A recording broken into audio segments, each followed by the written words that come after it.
En libertad, con Jano García.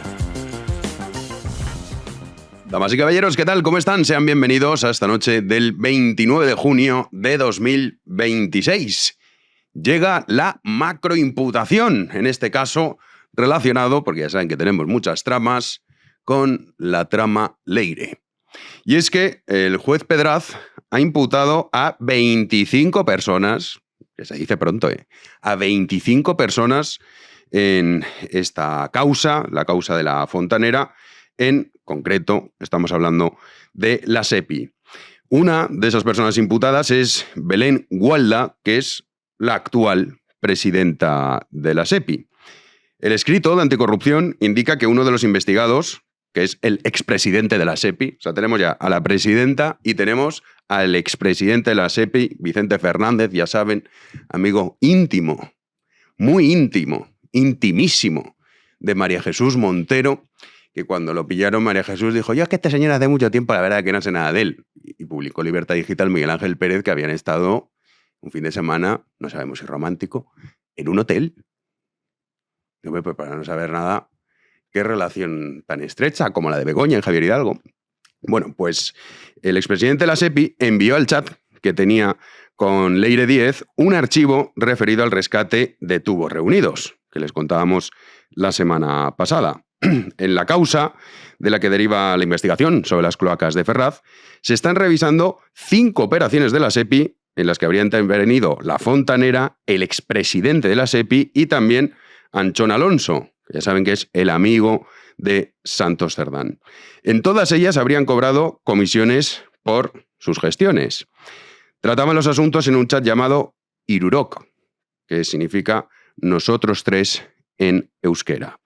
El rescate de tubos reunidos, por recordarles la memoria, fue de 113 millones de euros.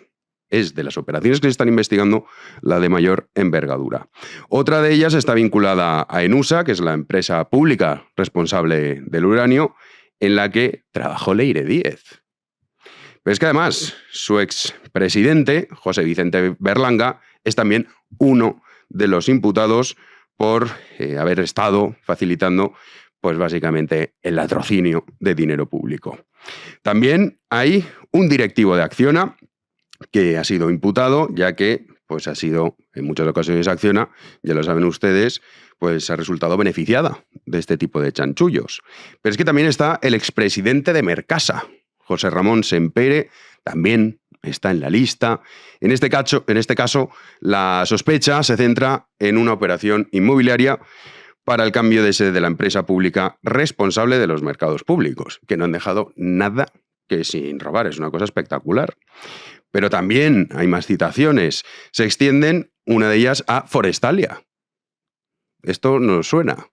Pues de Forestalia, que además esto, Libertad Digital, Federico Jiménez Los Santos han estado comentando desde hace muchísimos años, porque claro, sigue llamando la atención que algunos se sorprendan. Porque si algo hay que reconocer a esta gente es que nos ha robado, pero hombre, tampoco se lo han currado mucho. Ha sido muy evidente. Y era muy evidente que nos estaban robando la pasta. Bueno, pues Forestalia también está implicada. Y uno de sus proyectos de energías renovables, que estaba dirigido por Fernando Samper, pues será, como es lógico, investigado. Pero es que además se indagan gestiones de, en este caso, para la inversión de Sepides de 17 millones de euros, así como una operativa societaria que generó un beneficio de casi 7 millones de euros a estructuras controladas por los investigados. Pero también está metido en el ajo la sociedad Erriberri, que es el grupo Irorok. Habría influido este grupo, que ya saben que son nosotros tres, Anchón Alonso, la Fontanera y el expresidente de la SEPI, para que se llevara una adjudicación pública pese a presentar una baja temeraria. Dice, pues esto, ya les digo, es que no se cortaban. Bueno, pues 25 nuevas imputaciones. Numerosas empresas y la presidenta actual de la SEPI también imputada. El expresidente ya lo tenemos. Y además nervioso, igual que Leire. Que Leire ya ha anunciado que ya va a contarlo todo. la militante de base, que decía Silvia Inchaurrondo. Luego en la tertulia, había una que la estupendo este fin de semana, en la tertulia hablaremos de Silvia Inchaurrondo y de los periodistas que, según ellos, todo esto eran bulos, van dando lecciones al personal de cómo hacer buen periodismo. Y tampoco es tan difícil. Con que cuentes la verdad es suficiente. Con que cuentes lo que está pasando, basta. Pero claro, eso hace que Silvia, pues toda la pasta que nos está robando, es verdad que de forma legal, porque Radio Televisión Española tiene un presupuesto, pero no deja de ser un robo. 1.300 millones de euros nos cuesta Radio Televisión Española, que a ver si con el cambio de gobierno lo cierran o no. Porque esta era una de las grandes premisas de Vox, que parece que la están abandonando, con mal criterio. El Partido Popular ya sabemos que si fuese por ellos llegarían y seguiría Silvia, Cintora, Javier Ruiz, Sara Santolaya, le subirían el sueldo incluso. Y hombre, no, poco ganáis. No, hombre, no, más. Eso, como dice nuestro querido Manuel Llamas, lo que hay que hacer es dinamitarlo. Pero caray, con la exmilitante de base, para ser una militante de base ahí cualquiera, pues menudos contactos tenía. Pues bueno, 25 nuevos imputados en esa causa. No es la única causa, ya saben que también está la cuestión Zapatero, que cada vez se le complica más el asunto. De hecho, pues él ya ha pedido la nulidad de toda la causa. Ha dicho, bueno, mira, me habéis pillado, es verdad, soy un ladrón, pero no vale. Así no, así no. Entonces está luchando para intentar no defender su inocencia, porque es culpable, él mismo lo está reconociendo de esta forma, sino para así tratar de que no lo juzguen. Es decir, la manera en la que me habéis pillado no está claro. Lo tiene muy difícil. También lo tiene muy difícil sus hijas y sobre todo Gertrudis, su secretaria, porque es que además Zapatero le echó la culpa. Dijo, no, esto es cosa de Gertrude con Julito, yo la verdad que esto no me enteraba. Bueno, pues Gertrudis hoy tenía que ir al Senado, en estas comisiones de investigación que se montan, y con buen criterio, porque esta lleva toda la vida ahí, tonta no es, ha dicho que mejor no dice nada. Siguiendo asesoramiento jurídico y para preservar el ejercicio de mis derechos fundamentales, consagrados en el artículo 24 del texto constitucional, voy a mantenerme en silencio en esta sesión. Con todo respeto, espero comprendan que debo ser consecuente con este consejo legal. Pues mejor, porque las que han ido hablando, pues se han metido en un lío. Y muchos que decían, todo esto no fue así, luego se ha demostrado que estaban mintiendo. Pues en el caso tenemos el último, la directora de la Guardia Civil, sigue siendo directora de la Guardia Civil, Mercedes González, que en la misma comparecencia decía, yo Leire no la conozco, para luego 5 minutos después decir, bueno, sí, me tomé un café con ella. Entonces, hombre, pues ¿la conoces o no la conoces? O sea, tomarse un café con alguien que no conoces es prácticamente imposible. Bueno, y si prácticamente es imposible. Bueno, pues Gertrudis ha dicho, ya si eso, frente al juez, contaré la verdad en función de hasta qué punto nos tienen pillados. Que las sospechas, ya muchas no son sospechas, son casos que están ya demostrados y luego tendremos que ver hasta dónde llegan. Pues esto, Gertrudis decía que no iba a hablar y es todo lo que ha dicho. Los que sí que han hablado ha sido el Comité Federal de la PSOE, que este fin de semana, que Sánchez ya está enloquecido a otro nivel, ahora lo veremos, y pues ya saben, pues la ficción, ¿no? Está la PSOE buena, que es la que representa a Paje. Y dice, bueno, pues si tanto te preocupa el futuro de España, si de verdad esa es tu preocupación, pues hombre, podrías hablar con tus diputados y tumbar el gobierno de Sánchez. Pero claro, esto tampoco. En realidad lo que a Paje le preocupa es su mayoría absoluta. Revalidar su mayoría absoluta en Castilla-La Mancha. Porque de no hacerlo, pues sabe que Sánchez lo fulmina. ¿Y de qué va a vivir Paje?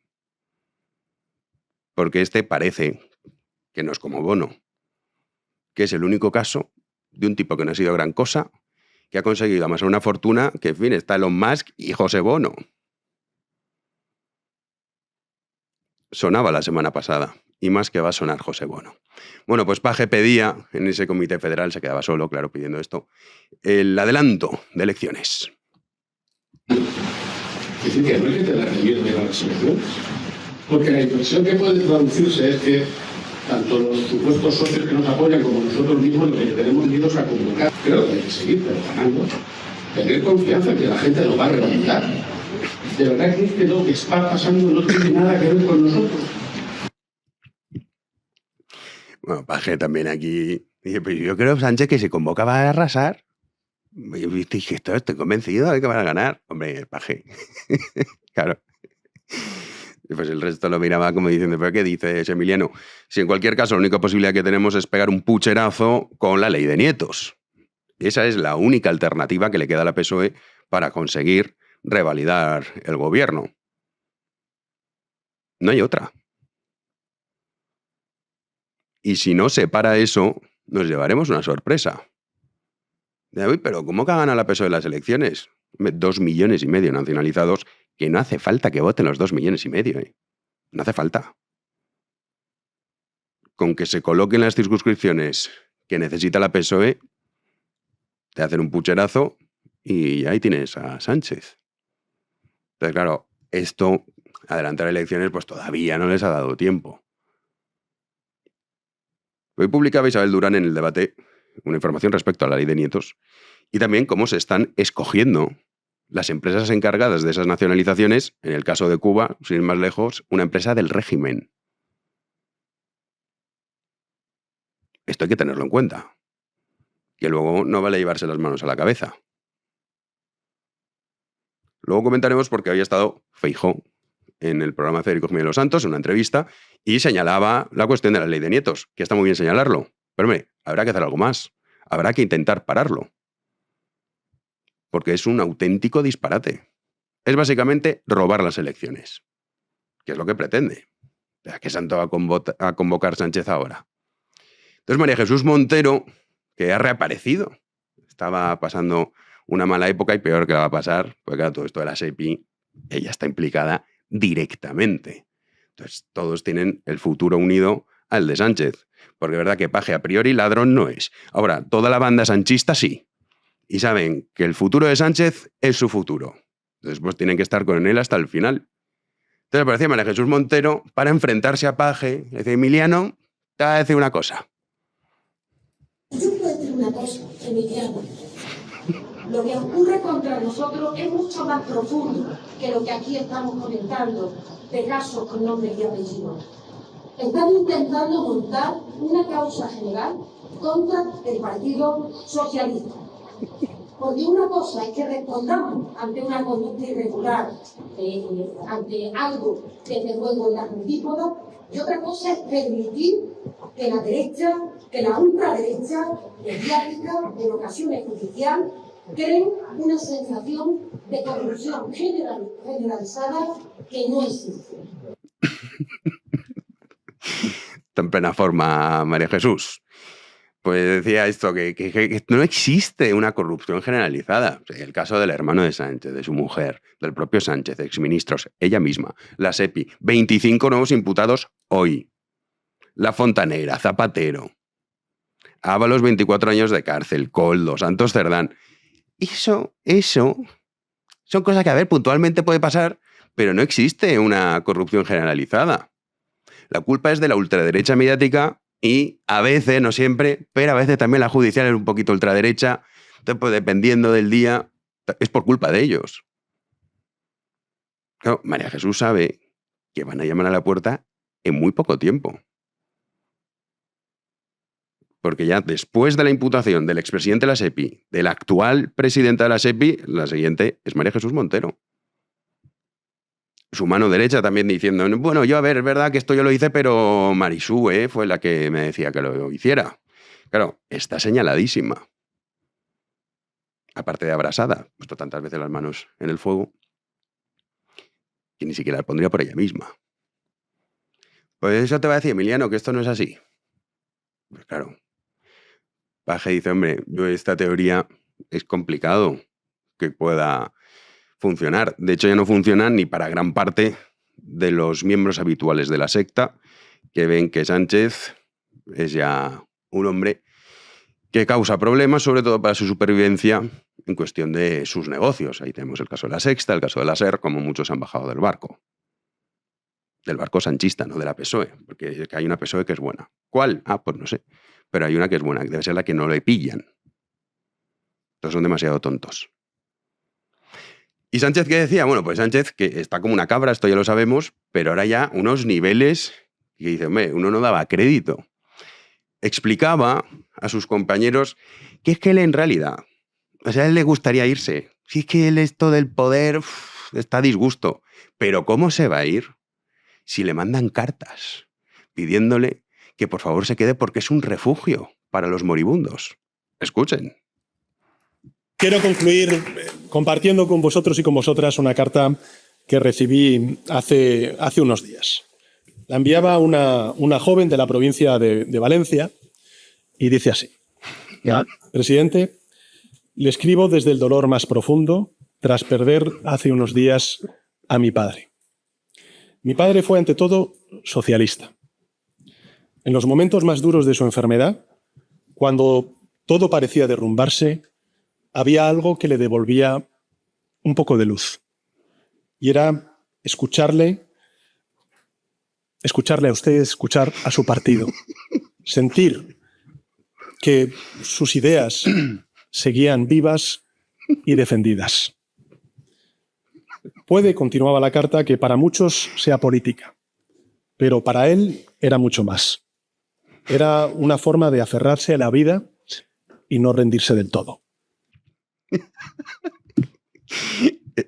Esto es tremendo. Pero supongamos, obviamente es mentira, pero supongamos que es verdad, que esa carta existe. Hombre, cualquier persona con un mínimo de vergüenza diría, pero ¿cómo voy a contar esto? Es patético, es lamentable. No, pues él llega y dice así. Además es que hace unos días, nada, justo, qué buena suerte que me ha escrito hace unos días, justo cuando teníamos el comité, qué suerte tenemos siempre. Entonces había una persona moribunda, de lo que cuenta su hija, que supongamos que existe también, que estaba ahí moribundo el hombre, a punto de fallecer, abría los ojos, con muchas dificultades, y le decía a su hija, ¿qué ha dicho Pedro, cariño? Decía que vamos a luchar contra la ultraderecha. Y entonces alargaba la vida 2 días más.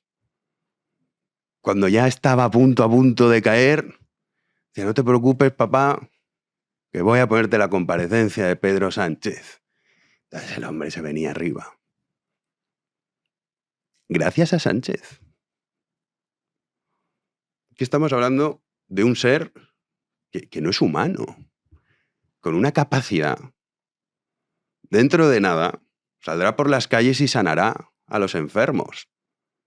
Les pondrá así la mano y todos, oye, uy, he sido tocado por el yerno de un proxeneta. Pues es que esto es lo más ridículo. Pero si eres el yerno de un proxeneta, ¿pero de qué vas? Pues le cuenta este rollo al personal. Que ese hombre moribundo se aferraba a la vida. Decía, no tengo ya motivos para seguir existiendo. Menos mal que Sánchez se los daba. Al final se murió. Como al final, Sánchez perderá el poder. ¡Comenzamos!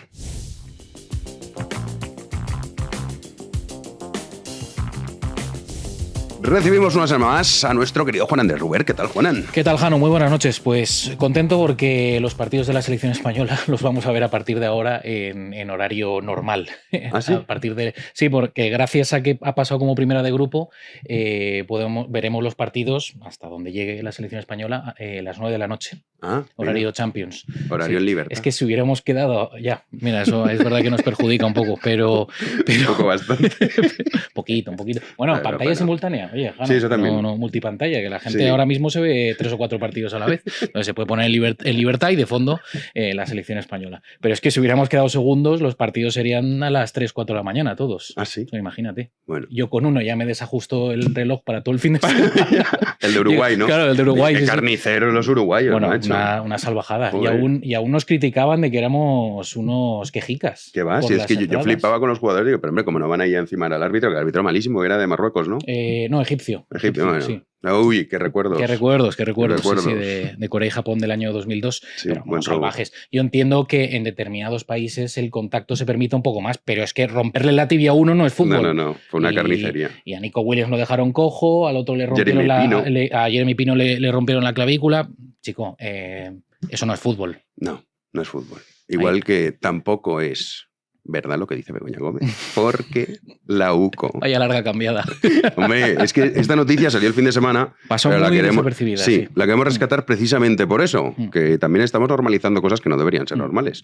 Lo publicado es que es tremendo. Lo de los correos de Red.es y demás es extremadamente grave y hay que destacarlo una vez más porque el último informe de la UCO sobre adjudicaciones de Red.es, empresa pública, apunta a maniobras internas para favorecer a Juan Carlos Barrabés, empresario relacionado con la esposa del presidente del gobierno, con Begoña Gómez. Según la Guardia Civil, las ofertas de Barrabés incorporaron cartas de recomendación firmadas por la propia Begoña en 2 expedientes que acabaron adjudicados a sus sociedades. En un tercer expediente, sin carta, pero tramitado en paralelo, la UCO también detectó irregularidades. En total, los contratos adjudicados en el año 2021 superaron los 12,5 millones de euros. Estos correos internos, analizados por los investigadores, reflejan el malestar de varios técnicos encargados de valorar las ofertas. En esos mensajes, vamos a verlo en pantalla, se habla de ajustar puntuaciones, rebajar propuestas competidoras y orientar la valoración hacia la candidatura de Barrabés. Vamos a leer ese primer destacado en amarillo. Piensa en que Barrabés es la buena y las demás han de bajar sí o sí. Es muy injusto, es lo que escribe una de las encargadas de redactar las valoraciones. La UCO sostiene que no se habría puntuado tras finalizar las ofertas, sino que se habría fijado antes una puntuación deseada para adaptar después los informes. Destaca además el papel de Luis Prieto, responsable de Economía Digital de Red.es, como figura clave en las pautas dadas a los técnicos y en la firma de los informes finales. Es que es un auténtico Es escándalo. una salvajada. Y que esto se pase por alto como... Sí, ni pena ni gloria. Tanto, uy, el pasaporte, pero ¿cómo no se lo va a quitar? ¿Cómo no se lo va a quitar? Efectivamente, sí. Además esto es que es demoledor. Mm. Pero es que la figura esta del jurado popular, eso es un disparate. Pues claro, imagínate la presión que van a sufrir. Aún así, el porcentaje de condena por parte de un jurado sí, suele ser más del 90%. Es muy elevado, ¿eh? Pero cuando es un caso mediático la cosa cambia, ¿eh? Y en este caso, ya la presión que está haciendo la PSOE con el juez Peinado, que es que esto es una cosa escandalosa, pues a ver en qué queda. Bueno, mientras tanto, mientras Sánchez va sanando a los enfermos, también tiene tiempo, porque es que le da tiempo a todo. Claro, como tiene...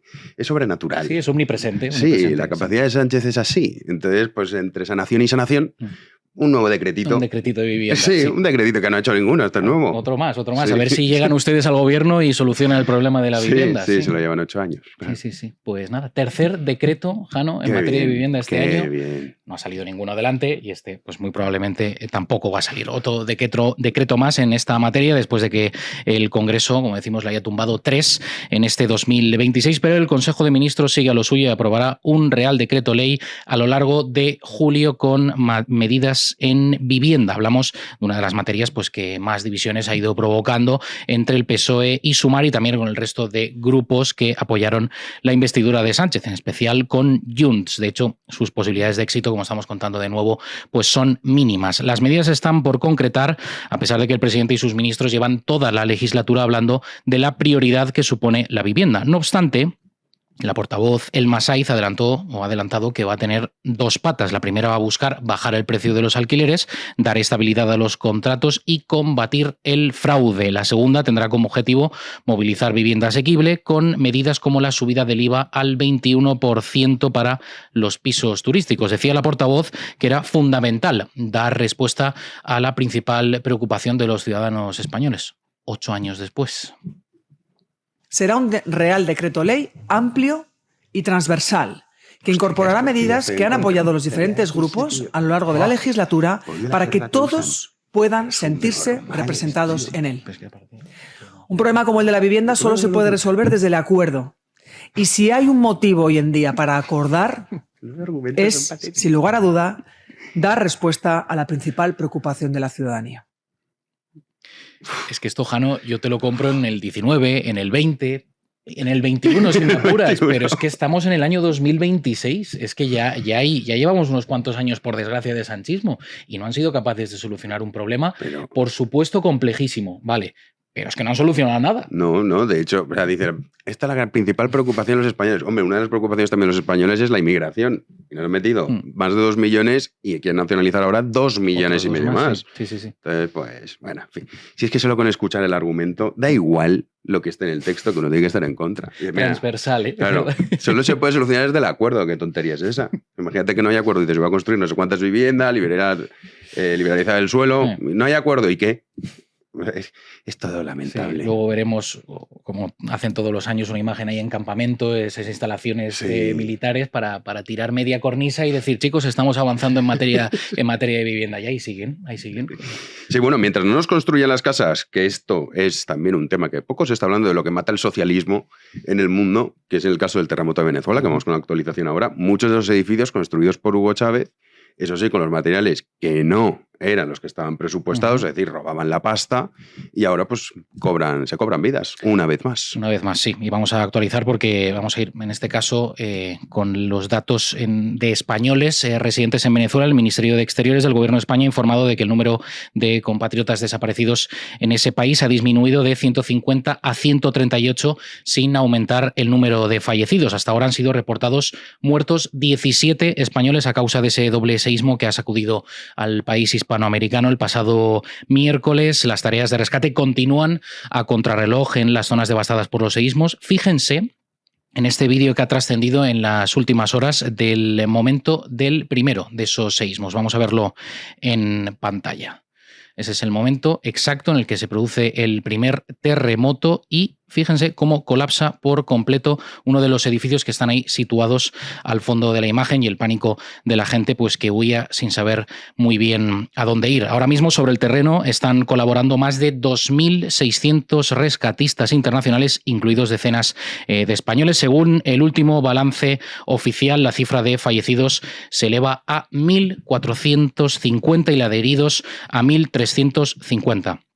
Todavía es verdad, hay que decirlo, es un balance muy provisional. Las autoridades venezolanas señalan que hay alrededor de 13.000 familias damnificadas por estos terremotos y unos 800 edificios dañados.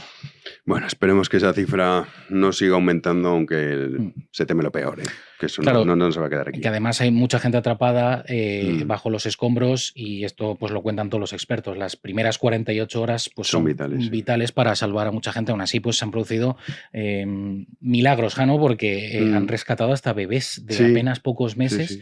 Que han sobrevivido bajo los escombros, ¿no? O sea, que incluso en lo peor de una devastación así, pues la vida se abre paso, ¿no? Pero es verdad que yo mucho me temo que esa cifra pueda aumentar. Pues sí, esperemos que no lo haga, pero lamentablemente parece que va a ser así. Bueno, vamos a ir con una noticia positiva. Vamos con nuestros descuentos de Freedom Collection. Eso es, sí, tenemos ahora mismo pues todos los productos de nuestra tienda al 20% de descuento, tazas, camisetas, sudaderas, sí, son un poco frioleros, aunque a estas alturas con el calor que hace, pues un poco complicado, ¿no? Pero bueno, cualquier cosa que vean en nuestra web la tenemos al 20% de descuento, además de nuestras ofertas flash, varios productos aleatorios al 40% de descuento, como esta taza que están viendo ustedes ahora mismo en pantalla. La tranquilidad es lo que más se busca. Todos los productos de esta marca en concreto, de la tranquilidad, pues la tienen al 40% de descuento, además de nuestros calcetines Freedom en ofertas flash. Y aprovechando este verano, pues como les estamos contando también, nuestras tote bag, que también tenemos esos nuevos productos que van a ver en pantalla, que yo creo, Jano, pues que es un complemento Freedom perfecto pues para lucir para en la playa ahora con el calor, con el buen tiempo. Imagínate llevar ahí tu tote bag, pues por ejemplo, con la UCO, con la Guardia Civil. Hombre, eso es maravilloso. Vamos. 4 euritos. Nada, eso es nada. A cambio de reivindicar pues el cuerpo de unos valientes, o sea, ahora mismo. Sin duda. Pocos, además. Pocos. Muy pocos. La gente se cree, dice la UCO, y parece que hay 500 personas que van. Son como los asesores en Moncloa, ¿no? Sí, hay miles, cientos. Son muy poquitos y que están trabajando 24/7 sin descanso contra la mafia que tenemos. Qué menos que lucir esa tote bag, ¿no? de la UCO, camiseta, la taza, lo que uno quiera. A mí me gusta la tranquilidad, ¿eh? Yo la taza la tengo. La isla de la tranquilidad. La de la tranquilidad. No, es un tipo estupendo que más ahora se va a hacer cura. Parece que ha encontrado la tranquilidad de verdad y la paz. Que lo ha pasado mal el pobre chaval. Es que, fíjate, del meme que se armó, se formó con todas esas declaraciones que hizo en la piscina. Que me dijo la verdad. Ha estado en no sé cuántas denuncias, juicios que ha tenido que someterse este chaval y fíjate el escarnio público que ha sufrido. Sí. Pues sí, pobrecillo.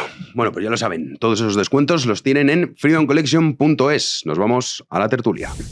Damos ya la bienvenida a Luca Costantini. ¿Qué tal? ¿Qué tal? Muy buenas. Muy bien. ¿Todo bien?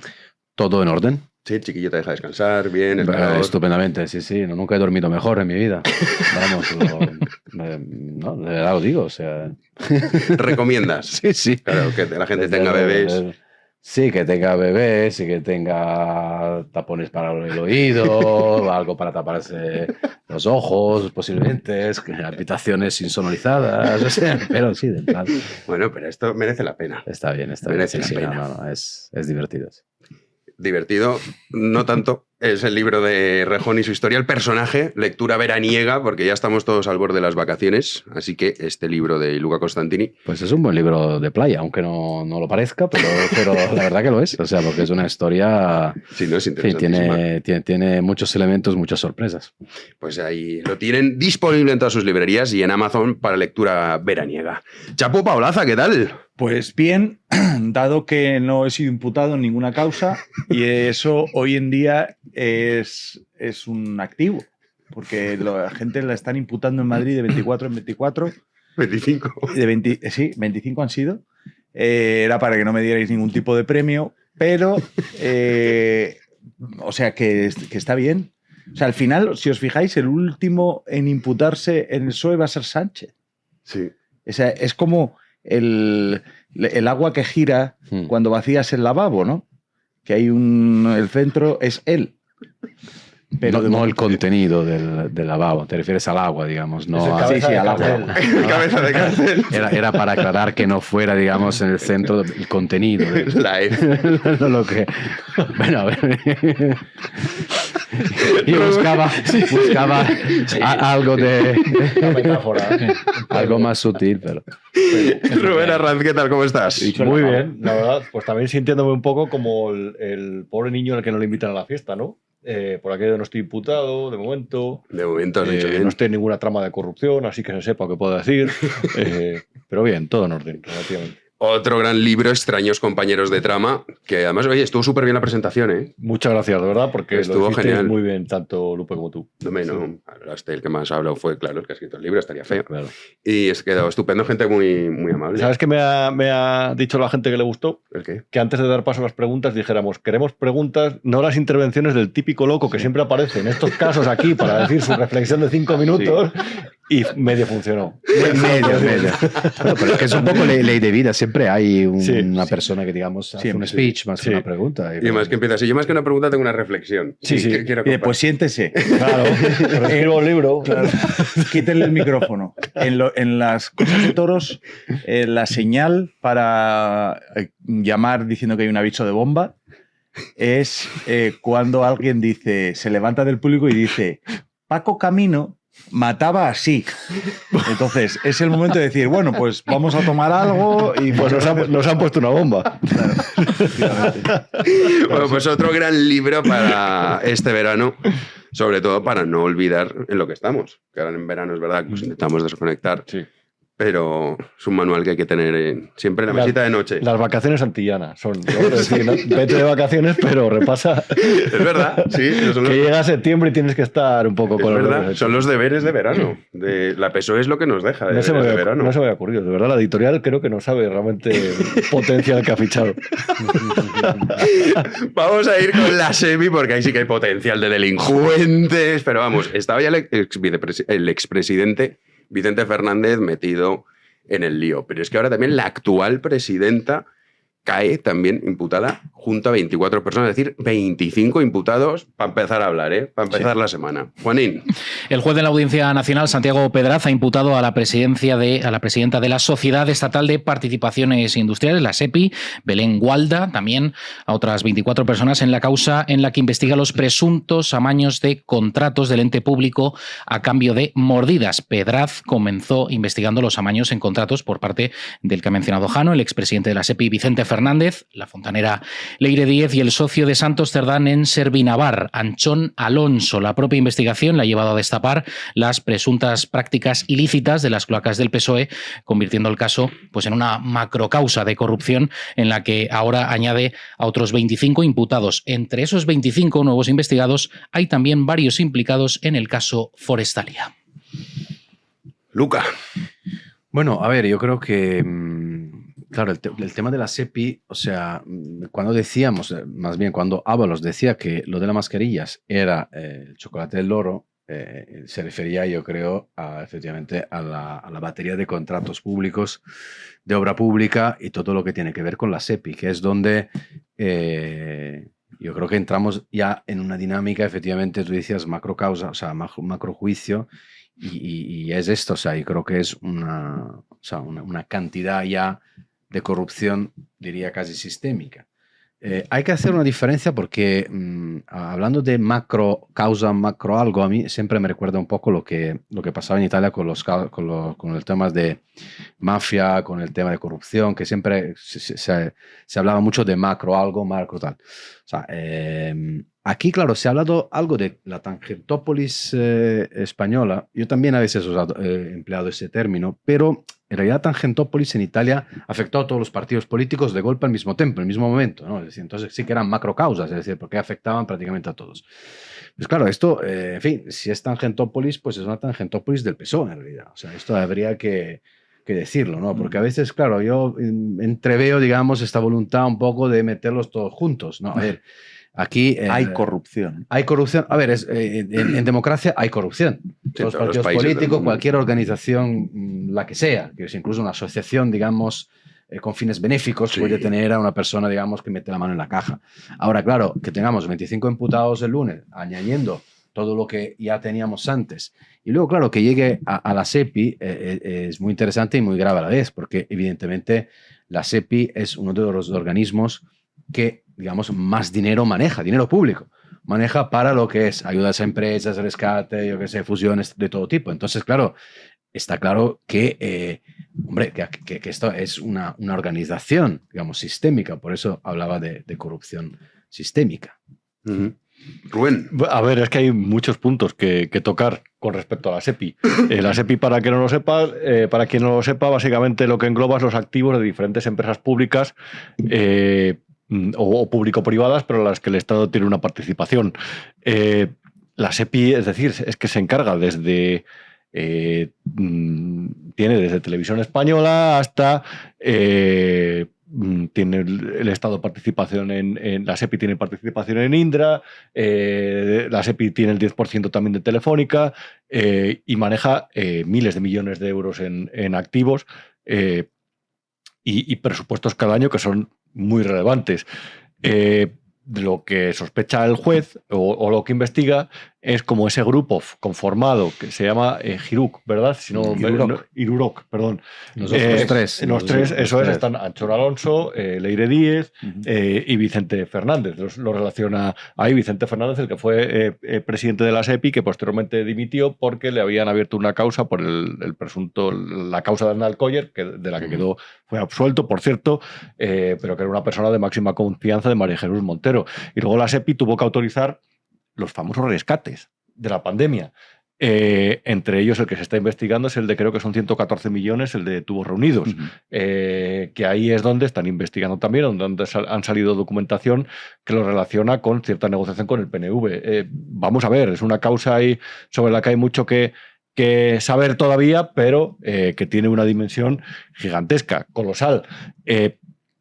Y luego yo creo que hay que dimensionarlo. Es decir, aquí estamos hablando de corrupción hecha una vez más a partir de empresas que son públicas, de lo público, y de corrupción que empezó además, presunta corrupción, decimos, muy pronto. Es decir, una vez más volvemos a encontrarnos con la máxima de que la corrupción sanchista no surgió como consecuencia de la degeneración del poder o en el uso del poder, sino que esto venía ya desde muy pronto. Y luego hay un elemento que yo no he escuchado yo, que a mí me parece muy relevante, con respecto a la gestión de la SEPI. Bueno, otra cosa, por dar otro ingrediente y ya termino.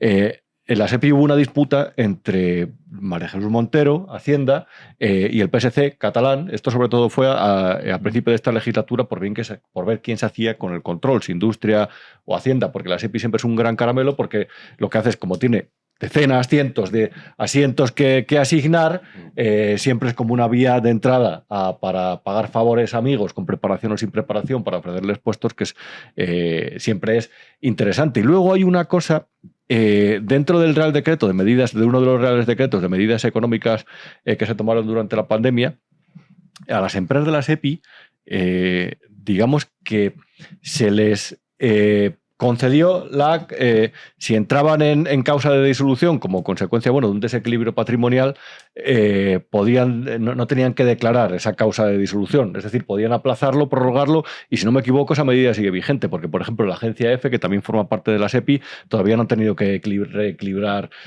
su balance. Entonces, al final, eso era un poco un llamamiento a gestiones que en algunos casos de algunas empresas han sido, por lo menos, han dejado mucho que desear.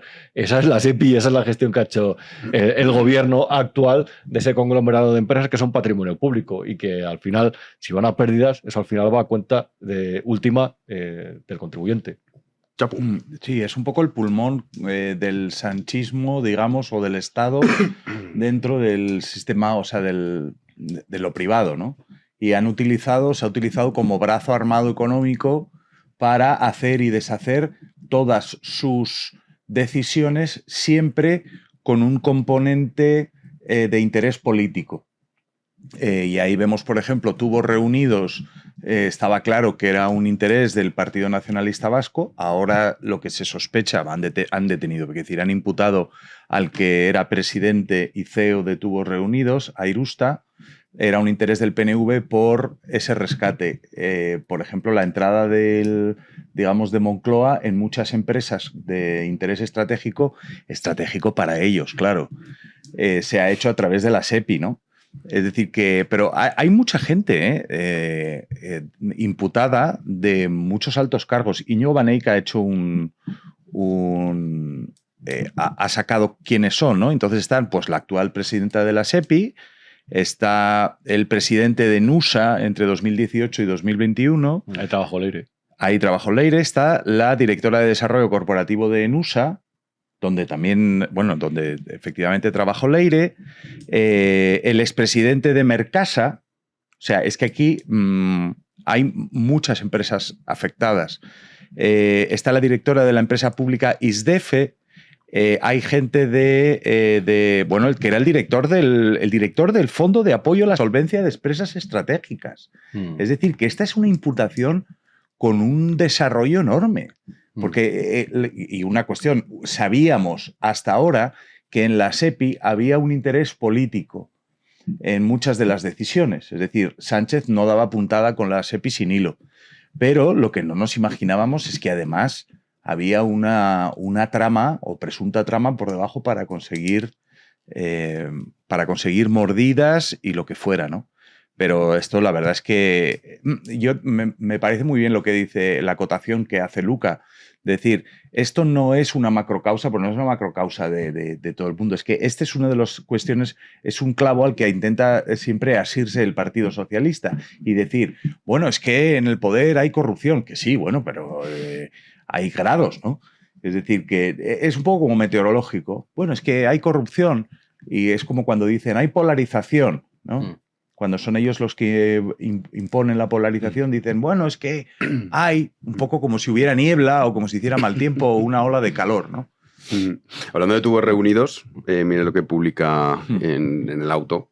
Tenemos información sobre eso. Sí, que lo cuenta además el Confidencial. La Unidad Central Operativa de la Guardia Civil se llevó de la sede del Partido Socialista anotaciones sobre el rescate de la SEPI a Tubos Reunidos, empresa, como estamos contando, con vínculos con el Partido Nacionalista Vasco, que fue rescatada con dinero público, costó 112 millones de euros. Así lo desvela la Fiscalía Anticorrupción en el escrito en el que propone investigar a la presidenta del organismo de Hacienda, a Belén Gualda, y a esas otras 24 personas que ha aceptado el juez Pedraz. Según señala la Fiscalía, en dicho escrito, los agentes se llevaron de Ferraz diversas evidencias y una agenda que, a su juicio, prueba la vinculación con la trama del que fuera secretario de organización del Partido Socialista, Santos Cerdán.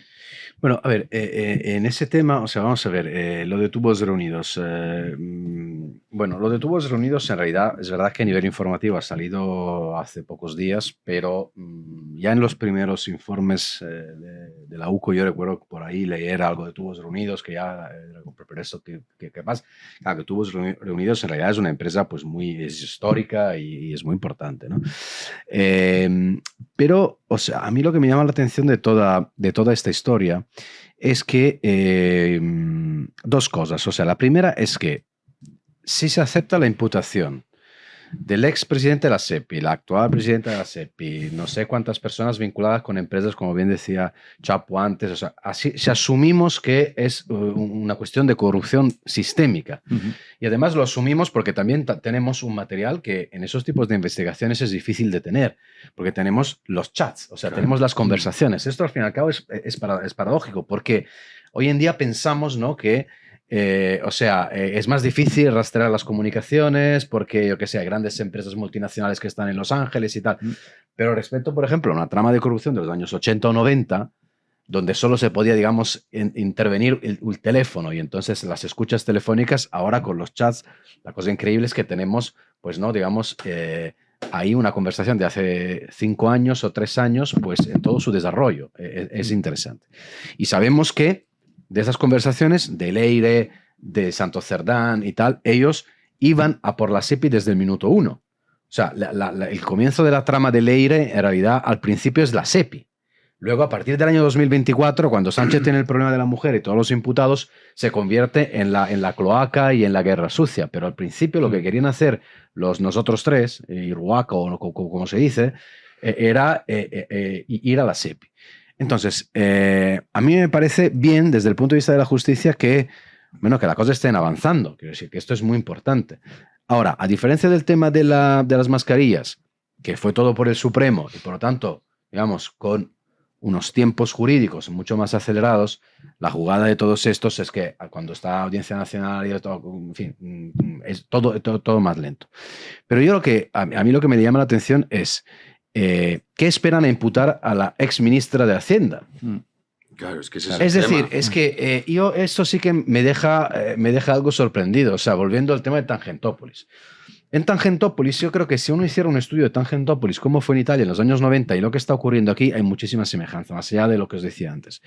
Pero hay una diferencia. O sea, Tangentopoulos, toda la macro causa de aquello duró 2, 3, 4 años. Pero al principio fue todo muy, muy rápido. O sea, los fiscales aquí instruyen los jueces, ahí instruyen los fiscales. Los fiscales enviaban lo que se llamaban gli avvisi di garanzia, o sea, es decir, la imputación en batería. Estaba entonces Di Pietro, que no sé si os suena, luego hizo política, Antonio Di Pietro y tal.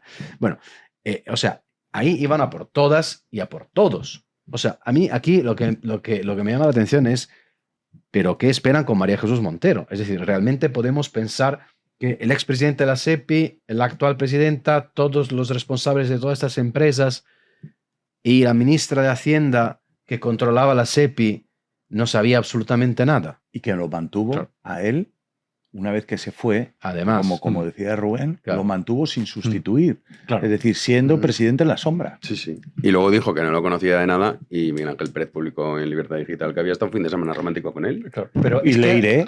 Pero está bien que no nos peleemos por las mujeres. O sea, que ahí yo creo que le ha hecho una gran labor. Sí. Pero os dais cuenta que cómo pusieron la SEPI, un conglomerado, un consorcio de empresas públicas y público-privadas tan grande, a su entera disposición. Más allá de lo que se adivina en este caso es que era como si fuera suyo. Es decir, es una perversión tan grande del ejercicio de la política, el mero hecho de que en lugar de sentirte un administrador, te sientas el dueño de algo, con capacidad para hacer este tipo de actividades, presuntamente siempre, claro, soy un poco pesado con el presuntamente, pero también para designar a tantas personas que no valían para nada, para estar al frente, es decir, pongo ejemplos, Óscar López en Paradores simplemente para que se callara la boca, para que estuviera contento. Aserraron Correos. Es decir, Correos es una empresa de una entidad considerable y que hace un servicio público de llevar el correo a todos los lugares de España, que es importante. Y entre otras cosas, el voto, eso es. Para mí el caso más sorprendente es el hipódromo de la Zarzuela. Es decir, en primer lugar, me llama la atención que eso tenga una participación pública mayoritaria. Creo que es el 93% del hipódromo es de la SEPI. Pues pusieron a Paco Salazar al frente del hipódromo, pero ¿qué sabe ese señor de carreras de caballos? Y a Maritza Ruiz Mateo. Y claro, luego ya de repente les ponen a Maritza porque les convenía y porque la querían apartar de Ferraz porque se había dejado de fiar Pedro Sánchez de ella. Es que es un uso, de verdad, es una concepción totalmente patrimonial de lo público, de algo que depende del Ministerio de Hacienda. Es decir, ¿cómo en realidad puede recobrar después de todas estas noticias, después de que el ciudadano sea consciente, constate lo absolutamente podrido y cómo todo está al servicio de los intereses de un grupo de personas? ¿Cómo puede recuperar la confianza en que todo va a responder a cierto criterio de interés general, la confianza en el propio sistema ciudadano que es consciente de esa estafa? Entonces, claro, compara los hechos con el discurso que ha dado esta panda de la secta del reverendo Jones de este fin de semana, de este sábado, y te ríes. O sea, de verdad, te carcajeas. Ese discurso con la ultraderecha, con los bulos, se deteriora, se desgasta la confianza en el sistema, pero tú has visto lo que estás haciendo. Tú has visto lo que están juzgando de ti. Es que ya no hablamos solamente de la cloaca, que la cloaca es una cosa escandalosa. No hablemos de mascarillas, hablemos de la SEPI, que son empresas que forman parte del Estado y que se supone que prestan un servicio que tiene cierto interés público. ¿Cómo explicas que hubiera gente, por ejemplo, avalando por razones políticas el rescate sin ningún tipo de sentido de tubos reunidos? Ahí se explica bien, entre otras cosas, la complicidad del PNV. Pero ¿cómo lo explicas? ¿Cómo explicas que un tipo que no tiene ni pajolera idea de carreras de caballo ni del negocio hotelero le pongas al frente porque te conviene a ti? ¿Y cómo se lo explicas al ciudadano que se está manejando bien sus impuestos? Yo sé que es un discurso que puede sonar populista, demagogo, pero creo que hay que empezar por ahí, a partir de ahí empezar a desgranar todo lo demás. Es que es lo mínimo. Lo que pasa es que, además, no se nos puede... Bueno, yo creo que ante las sospechas del lawfare, que yo creo que las concesiones para que no haya más sospecha del lawfare son absolutamente inútiles, porque no depende, la acusación del lawfare no depende de lo que suceda en la realidad muy bien, sino que aunque dijeran, mira, es verdad que Begoña, el hermano y todos estos imputados en realidad vayan a la calle porque no hay nada absolutamente y todo se archive, seguirán diciendo que hay lawfare. O sea que no, esas concesiones yo no las veo, pero que parece que hay una estrategia de perimetrar a los más poderosos y a los más grandes. Entonces, en realidad es una constelación, ¿no? Que son a veces difíciles de ver, pero cuantos más estrellas se ponen en la constelación, más se ve la forma que tiene, ¿no? Y en realidad todo, sectorialmente, estamos viendo que todo este asunto de la SEPI en realidad tiene el careto de María Jesús Montero, que no está imputada, pero todo su perímetro está perfectamente dibujado, igual que de Sánchez. Claro, me parece que es cuestión de tiempo lo de María Jesús Montero. Lo que pasa es que es verdad que lo que dice Luca llama la atención que todavía no esté imputada. Claro, bueno, es verdad que habría que pedir el suplicatorio y todo el rollo este. No, a ver, hay una teoría que es que la justicia está actuando efectivamente, ¿no? Digamos, a forma de espiral. Es decir, se está acercando a la Moncloa con una mezcla de cautela y, bueno, una estrategia, digamos, entiendo que también judicial. Es decir, lo que pasa es que, bueno, se puede... No lo sé, se puede entender como verdadera, no lo sé. Yo entiendo que los jueces hacen su trabajo no con una finalidad geométrica, sino que van a buscar, digamos, así me gusta creer, ¿no? Que actúan. Ahora, entiendo yo que, claro, lo que sería la imputación de un presidente del gobierno, pues te tienes que acercar, más que nada porque es de tal gravedad en fin, que la cosa es complicada.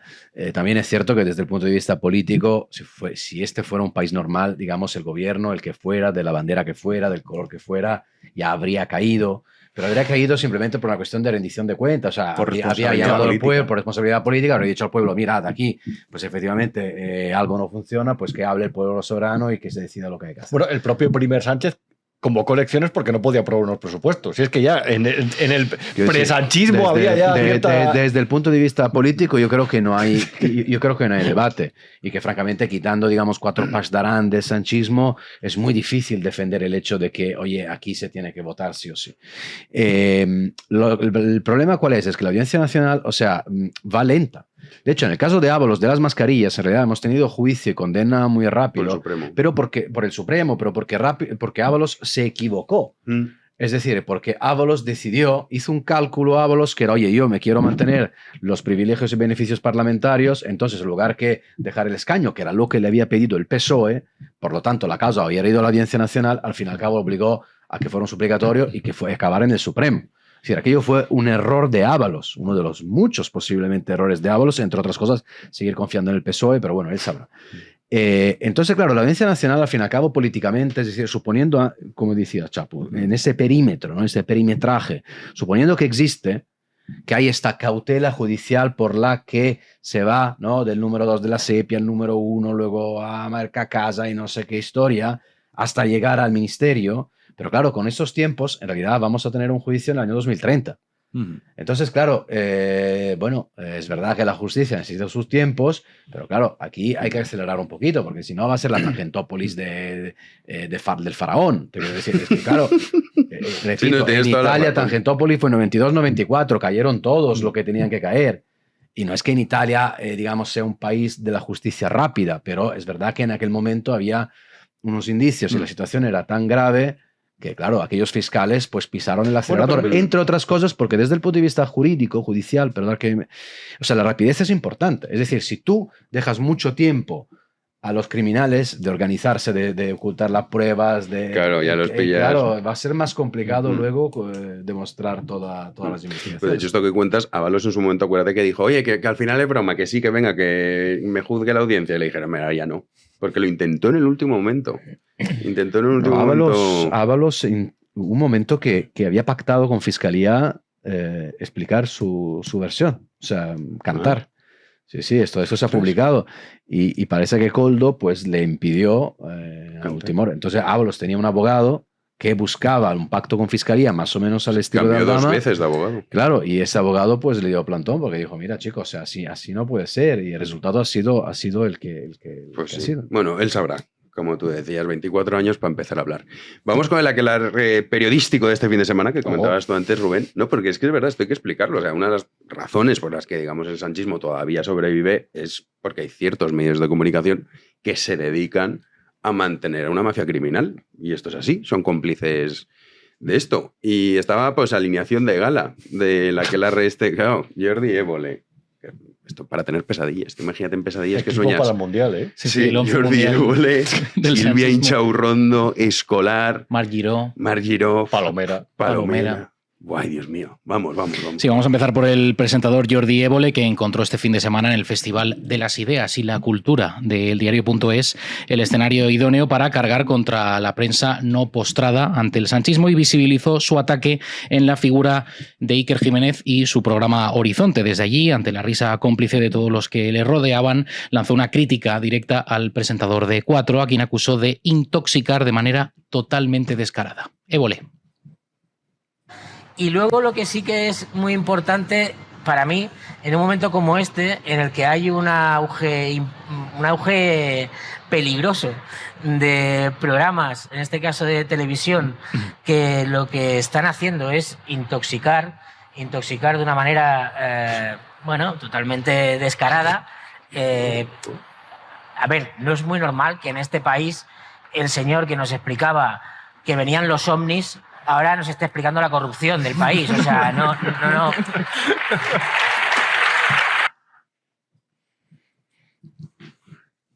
quedo sin palabras. Rubén. Bueno, las que me vienen a la cabeza no las puedo decir. Pero este señor, ¿de dónde viene? ¿De Wall Street Journal? Pero si este era el follonero. Jordi, que eras el follonero.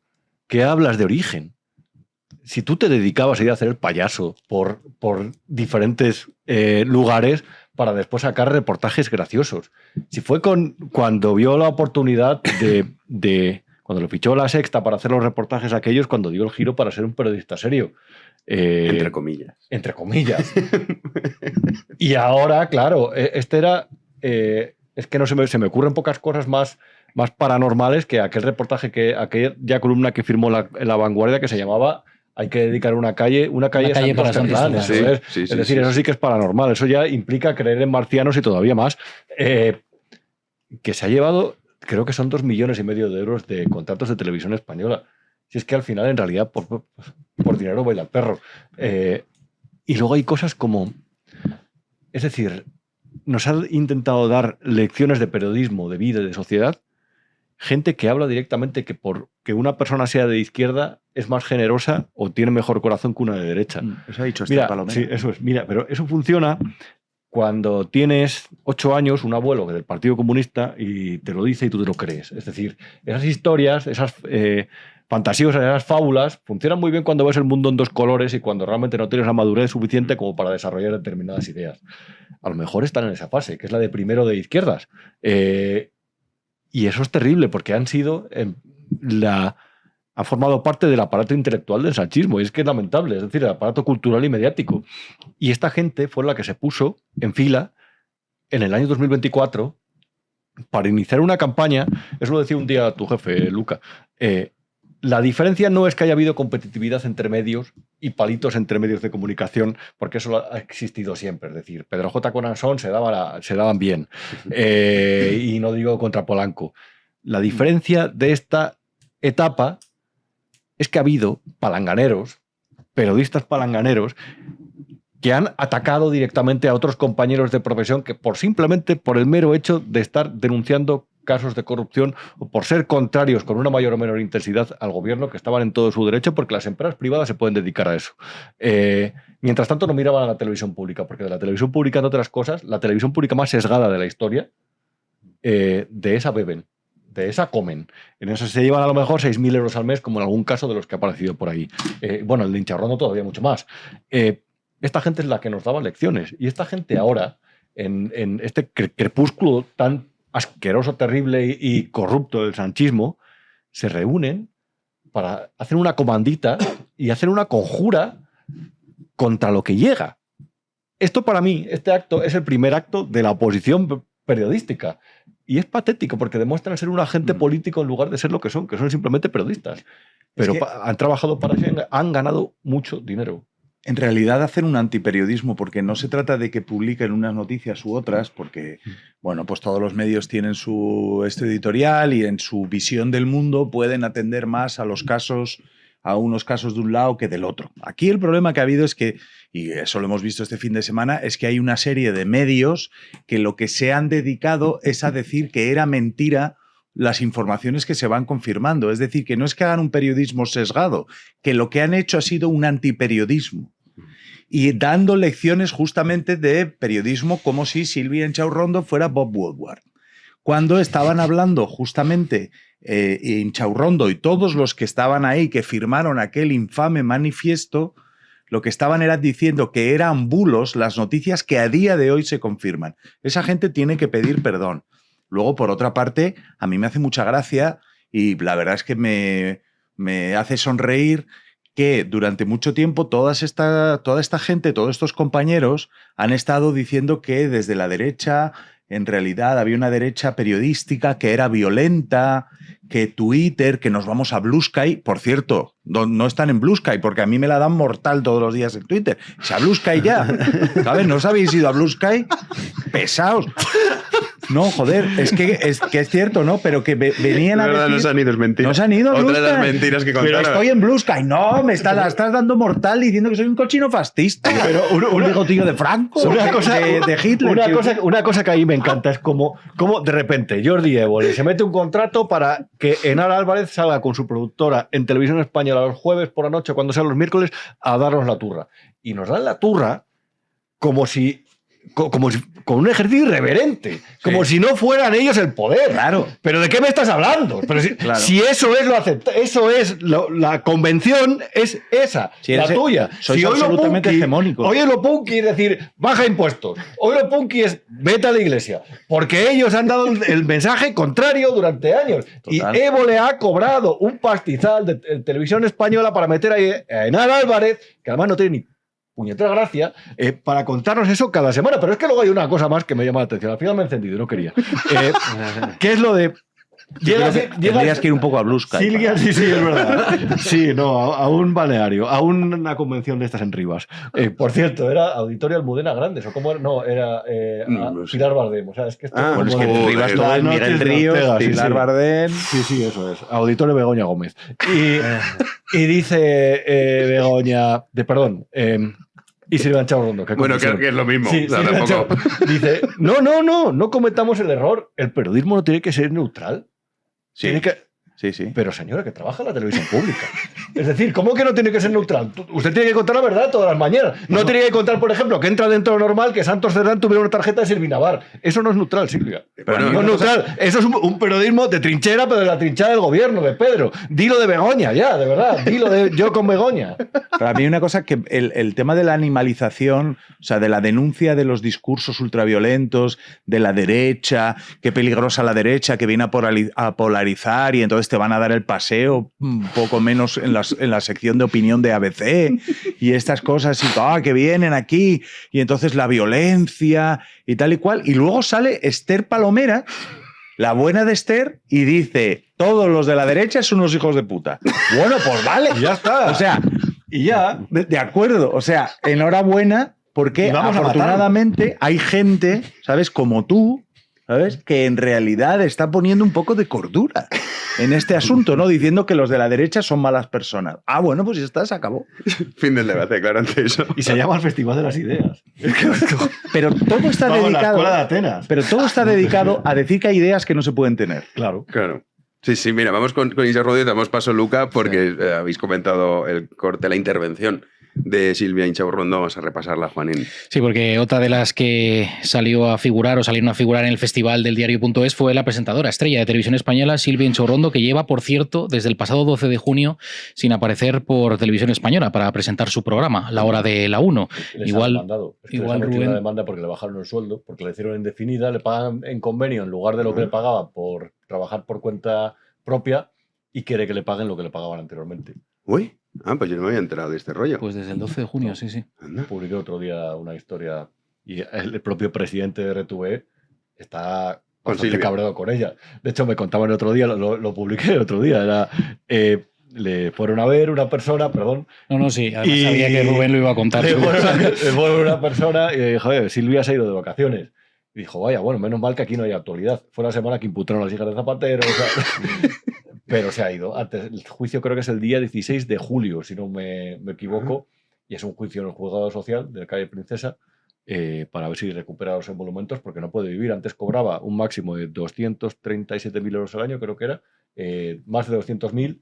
Y ahora le pagaban bastante menos. Claro, pero eso no puede ser. Hombre, la propaganda de la PSOE hay que pagarla. Pepa Bueno cobra... A mí me parece más que le pagan muy poco para hacer ese ridículo que hace todos los días. Pepa Bueno, 220.000 euros también. 12, creo poco, que son... Poco me parece. Sí, la verdad que sí. Hombre, por prestarte Se rumorea que no va a volver. No sé si eso... Inchaurrondo. Bueno, se irá a la séptima. Ya te digo yo que vuelve. Vamos, igual tiene algún canal nuevo que le está esperando. Hombre. La 7, ¿no? Sí, bueno, pero ahí no hay tanta lana, ¿no? Como en... Bueno, con la pasta de Telefónica verás tú. Bueno, claro. Claro, es que cuidado ahí. Que ve que la SEPI, que Telefónica, que la SEPI, que la presidenta de la SEPI, que Vicente el Rancheras, que se ligó a María Jesús Montero, dicen, y a Leire, que... No, es que claro, es que cualquier tema, o sea, esto es es un encaje de bolillos. Sí, yo te digo que vuelve. Que vamos a Blue Sky, vamos. Vámonos a Blue Sky. Pues mira, el otro día me dijo una persona, tengo una cuenta en Blue Sky para espiar. Digo, pero estás loco, ¿para qué? Ah, yo tengo una en Blue Sky. Solo estoy Espérate, que la voy a mirar. Solo estoy Yolanda Díaz. Es la única que se fue a Blue Sky y no volvió. Es como Trump, tiene su red social propia. Sí, que pero luego la pone en X. Yo lo he escrito en mi red social, pero lo comparto aquí en X. A ver qué dicen en Blue Sky. Ahora sigue con el vídeo. A ver qué está con el tamallazo o alguna cosa de nosotros. el fin de siglo, todas esas cosas. Bueno, Silvio Inchorrondo salió de su reposo mediático para hablar de prensa libre y para justificar por encima de todo pues el sanchismo imperante en prácticamente todo el medio público, en televisión española, al que pagamos todos. Y hablaba sobre la neutralidad a la hora de informar. Inchorrondo. Es la neutralidad como una excusa para no incomodar. De tal manera que si uno es neutral y se pone en el medio ante una verdad y una mentira, no molesta ni a A ni a B.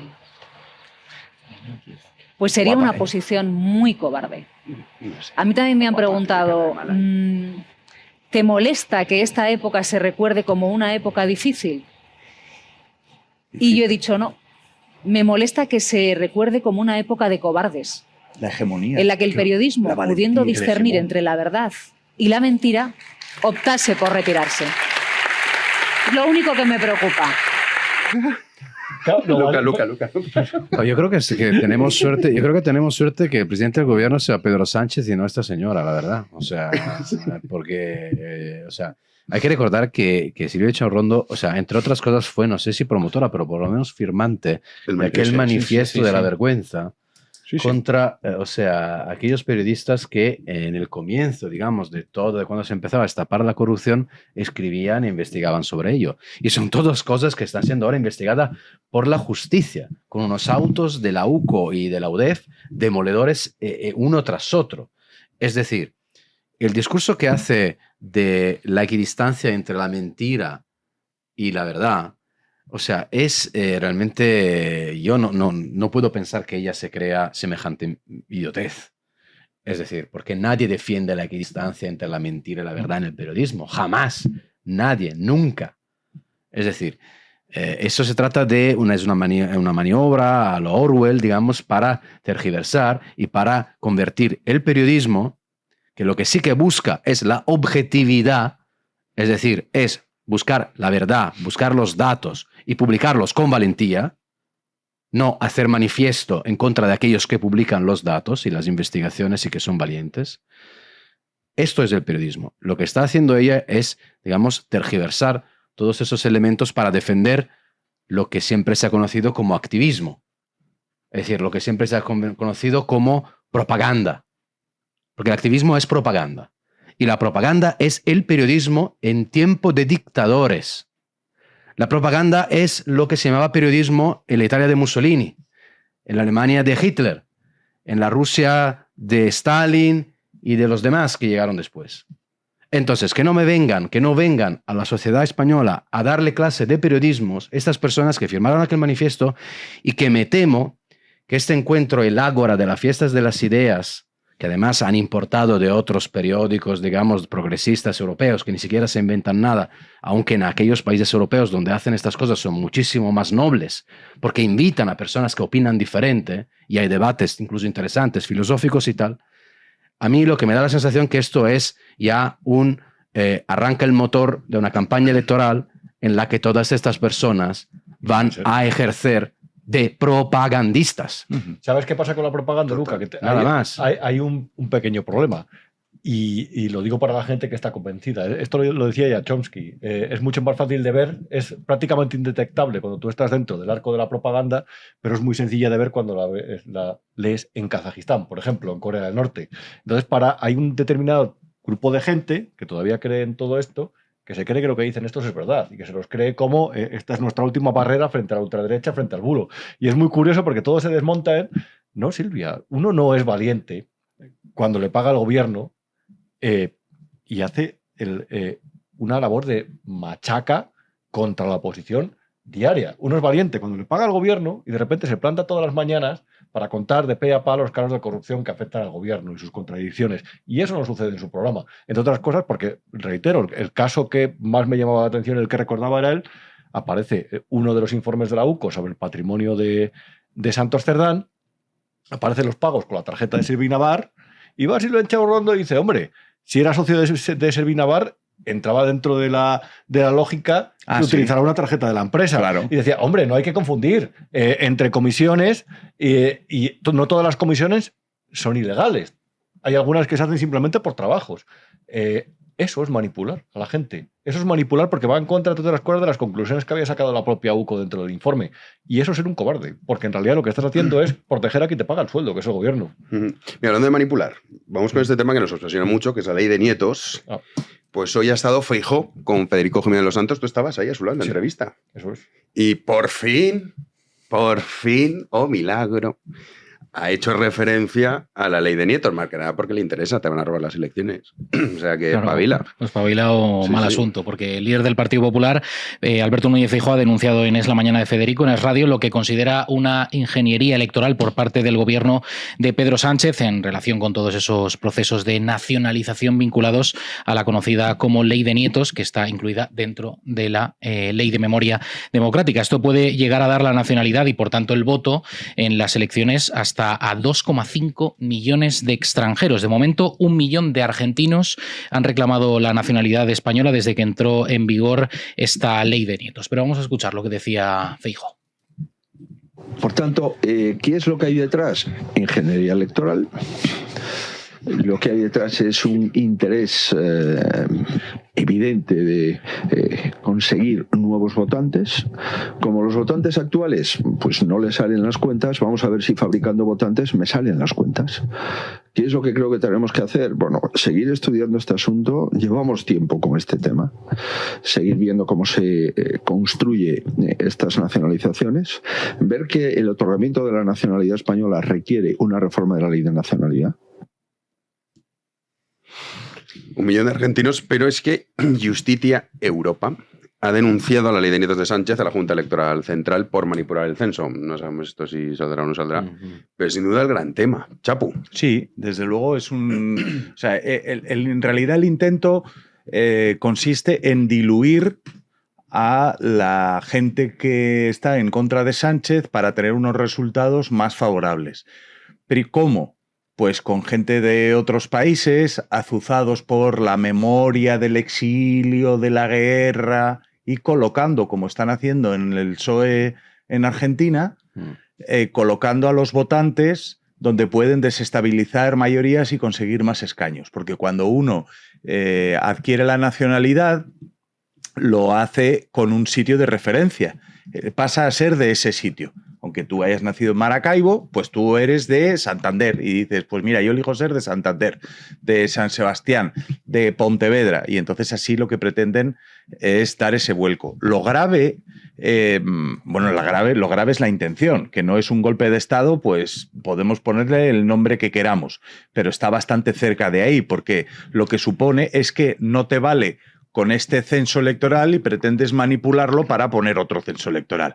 Si eso alguien me viene a decir que es democrático, pues creamos el debate, creo que ahora mismo es innecesario.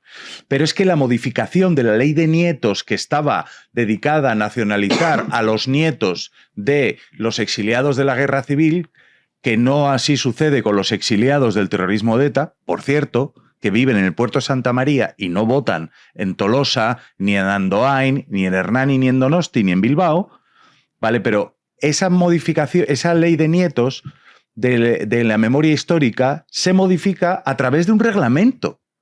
Es decir, algo que puede cambiar radicalmente el censo electoral, que lo va a cambiar con 2,5 millones de personas. Es un desfase. En realidad lo hacen a través de un reglamento, es decir, con una trampa y por la puerta de atrás. A esto se une, naturalmente, a la regularización de inmigrantes irregulares en España, que vamos por 1.400.000 solicitudes.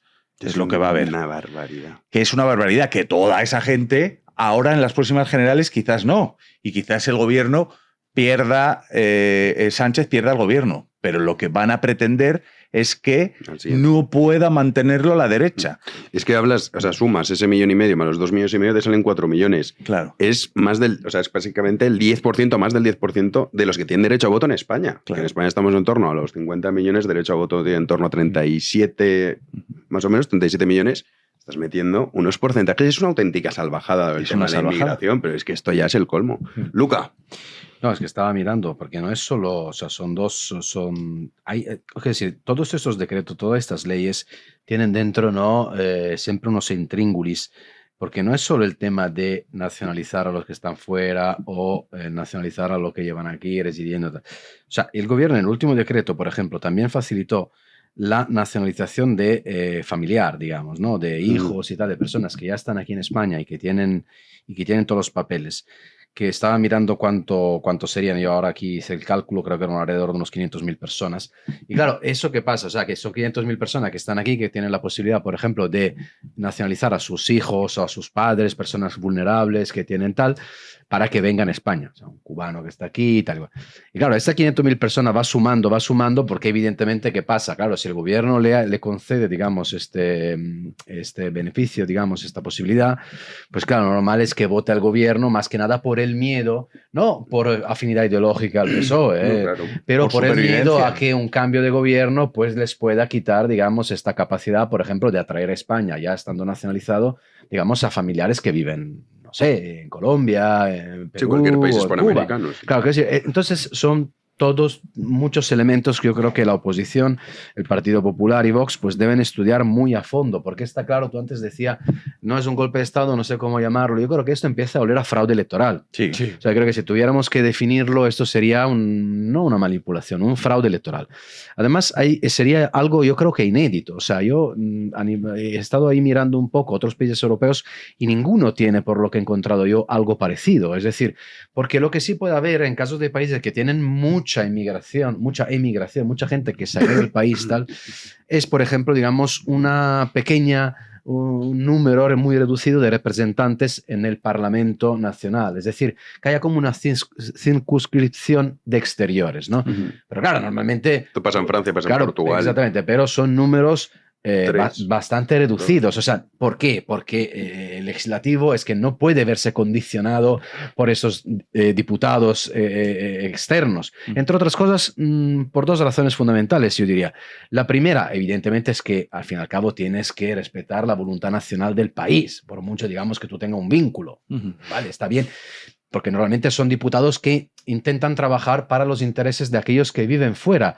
Entonces se suelen interesar por temas muy puntuales, o sea, no deberían ser determinantes para los presupuestos, para que nos entendamos.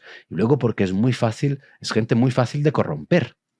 Es decir, ¿quién me va a controlar que en Buenos Aires de repente no haya, digo Buenos Aires porque sabemos que por los números que están manejando, 1 millón, Buenos Aires se va a convertir en la tercera ciudad española, después de Madrid y Barcelona. Claro, o sea, es una barbaridad, es una locura. Pero ¿quién me va a mí a investigar si no hay miles de millones que viajan a América Latina para comprar votos? Claro. O sea, si aquí hay un problema enorme en este país con el voto por correo, que es otra anomalía absurda, que ya solo por el voto por correo habría que mirárselo muy bien.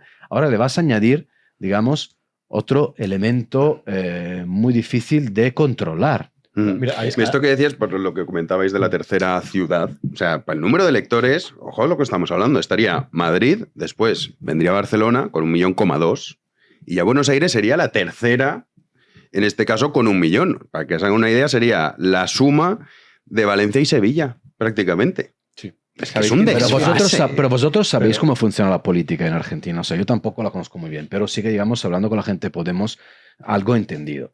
O sea, la política en Argentina, ellos tienen, sobre todo la izquierda en Argentina, tiene una capacidad tremenda de movilizar, digamos, votantes. Personas que van en masa a votar. Tienen una red de asociaciones, de grupos, digamos, de política de calle. Me viene a la cabeza, por ejemplo, la Cámpora, que es una de las más famosas. Yo creo que, bueno, tú, Rubén, que estuviste en Uruguay, sabes cómo funciona. O sea, en América Latina la política se ejerce de manera bastante diferente al contexto europeo. O sea, va mucho más por, digamos, ir a barrios y llevar a gente a votar en masa según una lógica que a mí me recuerda la Europa del 1950, bueno, ¿sabes en situaciones de máxima pobreza. O sea, en Nápoles, por ejemplo, lo que hacían, daban a los votantes un zapato y decían, si quieres el otro, o sea, te doy el derecho, pero si quieres el izquierdo para que tú tengas un zapato, tienes que votar democracia cristiana. Sí. O sea, esto era lo que hacía. Entonces, yo creo que América Latina va por ahí. Van, o sea, ¿quién me va a asegurar a mí que en Cuba, y no sé los números, pero en Cuba de verdad vamos a creernos que los cubanos que no pueden votar libremente para su propio gobierno van a votar libremente para el gobierno de España? Y además han cogido una empresa del régimen cubano para tramitar todos estos asuntos. Sí, bueno, yo recuerdo ahí en Uruguay que iban, cuando eran las primarias de los partidos, que eso también era otra cosa para echarles de comer aparte, iban con camionetas por la calle para reclutar a la gente, para animar a la gente a unirse, a adherirse a su movimiento. Pero bueno, simplemente para terminar y no me quiero alargar. Ayer me pasaron un paper sobre las provincias en las que el porcentaje de voto cera, es decir, de los residentes ausentes, es mayor con respecto al porcentaje de los residentes. Entonces, por ejemplo, decían que con las solicitudes aprobadas se ve un crecimiento acelerado en Baleares, 24% de crecimiento, Álava, Soria, Gerona, Madrid. Y luego las provincias en las que el porcentaje de cera es mayor sobre CER están Orense, provincia, si no me equivoco, del Partido Popular, Lugo, provincia del Partido Popular, Pontevedra, también provincia del Partido Popular, La Coruña, provincia del Partido Popular, Asturias es PSOE, Zamora, yo creo que la Diputación es del PP también, aunque la ciudad sea de izquierdas, Salamanca, Cantabria, Santa Cruz de Tenerife y Baleares. Hay lugares de España en los que el último escaño puede llegar a depender de un movimiento de 2.000 votos. Aquí estamos hablando que no hace falta ni siquiera una elevadísima participación en estos lugares, porque siempre dicen, no, luego el porcentaje de voto cera que participa es muy mínimo. Sí, sí, pero es que a lo mejor es el que hace falta para cambiar las tomas. ¿Pero pagan impuestos esta gente? ¿Paga impuestos? Claro que no. Entonces, quiero decir, eso es romper hay mucha gente que ni siquiera está en España nunca. Romper el principio democrático desde la Revolución Americana.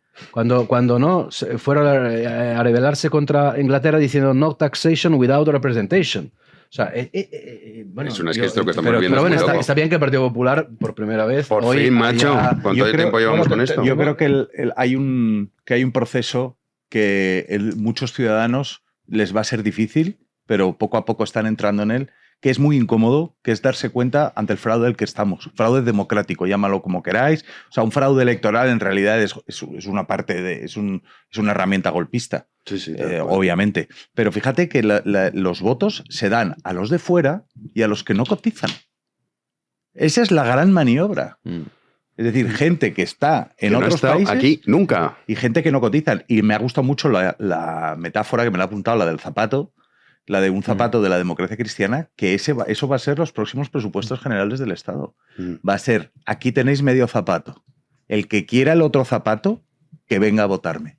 Con lo cual, bueno, pues va a ser otra fase más de la corrupción que estamos viviendo. Corrupción política. Lo contaremos porque es un tema que nos obsesiona y me parece que es el gran tema y afortunadamente, aunque tienen que seguir por esa línea, tanto el PP como Vox, porque es que esto estamos hablando de un escándalo mayúsculo. Nosotros tenemos zapatos en Freedom Collection, pero tenemos gorras. Nunca os habíamos regalado gorras. Hoy estamos con gorras, claro, tema veraniego. Toma, esta para ti, Chapu. Ay, muchas gracias. Qué bonita. Christian Lives Matter. Esta te pega. Muy bien, me la voy a poner. Y calcetines también. Muchas gracias. Hoy estamos que lo tiramos. Oye, los calcetines son buenísimos. Son maravillosos, son maravillosos. Toma, Chapu. Ay, muchas gracias. Ahí tienes de todo ya. Mucho. Oye, pues te queda guay, ¿eh? Hombre, soy de la DEA. Rubén Arraz está por aquí. Muchas gracias. Y estos calcetinitos también. Oye, que Estados Unidos ha empezado a investigar a Bono. Bueno, eso es lo que hemos leído, pero está ahí. No está claro, no está claro. Ojalá. He leído. Ojalá. Hombre, imagínate, pero yo quiero la hija. O sea, ahí sí que sí.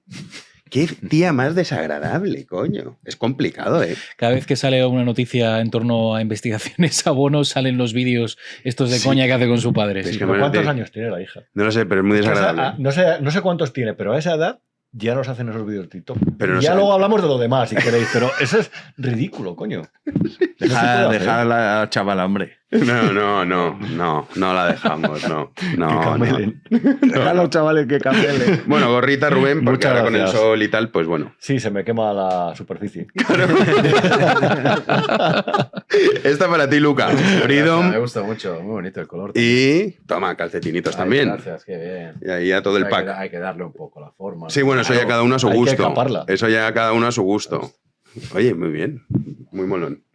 Y los calcetines también. Así que muchas gracias. Todo al 20% de descuento con la gorra? en Freedom Collection. Es verdad, nos había dicho Rubén que no se ponía gorras porque le pasó algo en Hanoi. ¿Qué pasó? Bueno, joder, es verdad. Me lo había olvidado. Pues nada, que estaba por ahí, tenía un calor tremendo, estaba viendo el mausoleo de Ho Chi Minh, que luego además no estaba porque le llevaban por lo menos antes 6 meses al año a Moscú, porque admiraba a Stalin, pues chalao. Y tenía un calor tremendo y me empecé a probar gorras en los puestos y no me cabía ninguna. Entonces se empezaron a remolinar vietnamitas vendedores alrededor de mí para ponerme gorras a ver cuál era la que me cabía. Y al final la que me cabía tenía la estrella roja comunista y no me la compré. Es como un Pretty Woman calvo en Ho Chi Minh. Sí, pero que no se suele... Claro, no te suele reír de los turistas porque se lo toman a mal. Pues de mí sí que se rieron. Charlies. Pero al final no compraste nada. No, porque era la de comunista y no me... Y no me salió el personaje. Sí, más vale quemarse. Luego ya me eché a lo de Vera y... Lo de Vera. Vaya decepción para todos ellos. Sí, diciendo, joder, no hemos conseguido que compre. Bueno. Ya. Bueno, era más pedestre lo que parecía. A lo mejor prometía más la anécdota, ¿no? No, ha estado bien, ¿eh? Sí, no, está bien. Llévate esta... Esa sí que es esa sí que le entra, ¿eh? Esa sí. Esa sí. Mira, qué maravilla. Los bros de... Llévate la Hanoi. Está bien. Chapu, te vemos semana que viene y te vemos en tu canal de YouTube. La casa de los gemelos. Yo tengo la cabeza más grande que tú, seguro, tío. ¿Tienes vergüenza de ponerte la gorra? No me extraña. No. Te vemos semana que viene, Chapu. Nos vemos la semana que viene. Y te escuchamos con Juanín. Sí, ¿por qué? ¿Qué pasa? ¿No quieres venir la semana que viene? Pues si no quieres venir, no. La semana que viene. Si no quieres venir, no. Ha puesto cara de imputación. No estoy. Ah, es verdad. Que me voy a San Fermines. Ah, entonces ya no te vemos. No, ya no nos vemos. Era tu último programa. Bueno, hasta el año que viene. Bueno, la temporada que viene, año que viene no. Pero sí que te escuchamos con Juanín en tu canal. Sí. Mañana. Vale, mañana. Todos los días a las 8 de la mañana. Vale, pues entonces ya solo les queda para ver a Chapu el canal de Chapu Paulaza. Sí. Y aquí en septiembre. Sí, aquí nos volvemos a ver. Genial. Rubén, a ti te vemos el viernes en lo que no te han contado. Y sí que la semana que viene, el lunes, que será aquí estaremos. La despedida de la temporada. Y Luca, lo mismo, el lunes que viene te vemos aquí. Aquí estaremos. Te leemos en The Objective. Perfecto. Y estaremos atentos a todo lo que estáis publicando. Muy bien. Porque esto de la ley de nietos lo publicaba ahora Objective. Es un tema muy, muy interesante. Sí. Juanín, tú y yo nos vemos mañana. Mañana más, si Dios quiere, aquí estaremos de vuelta. Nuestro querido Héctor a los mandos un día más. Y a todos ustedes, ya saben que pueden entrar en freedomcollection.es. Tienen las gorras, calcetines, camisetas, de todo, al 20% de descuento. Y en ofertas flash, la taza de que tiene Juanín, de la tranquilidad es lo que más se busca. Están todos los diseños de este buen chaval al 40% de descuento. Le han hecho la vida imposible al chaval. Pobrecito, a mí me da una pena que flipas. Ahora se me va a meter a cura. ¿Ah, sí? Sí. Lo mejor que se puede hacer. Claro, pero la tranquilidad de verdad. Pues sí, en un monasterio, la verdad. Sí, me tranquilo seguro. Sí, pero es verdad que pobrecito le han hecho unas putadas que flipas. O sea que es de aquí nuestro homenaje. Pues todo esto lo tienen en freedomcollection.es. Y nosotros regresaremos mañana a las 9 de la noche aquí en Libertad en Vivo en Media, como siempre. Muchísimas gracias por estar ahí.